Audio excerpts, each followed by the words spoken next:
1 килограмм тарыны қайнап тұрған суға салып, бір бұрқ еткіземіз. Қатты қайнатпаймыз, тек бұрқ еткіземіз, е?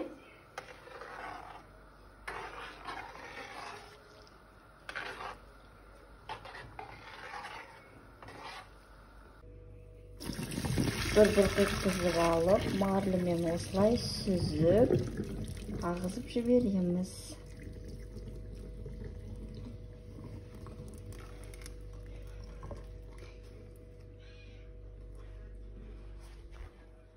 Орамалдың үстіне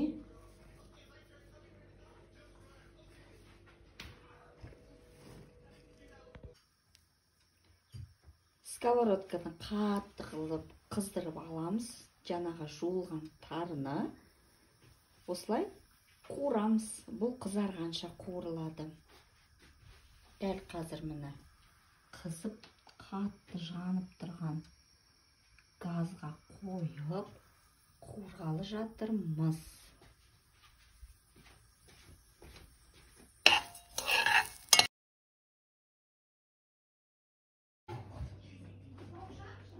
Қуырылған тарыны осылай блендерға саламыз да қазір үгітеміз.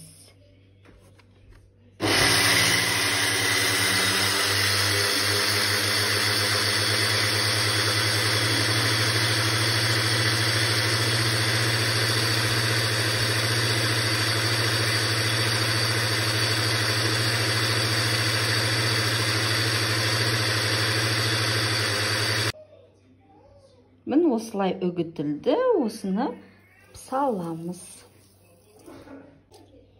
Содан кейін үйде бар печеньяны осылай блендерға тағы да үгітіп аламыз да, соны қосамыз көз мөлшермен. Дәл осындай қолдың майы, тұздалмаған майды алып, жаңағы дайындап алған тарымызға қосып шылаймыз.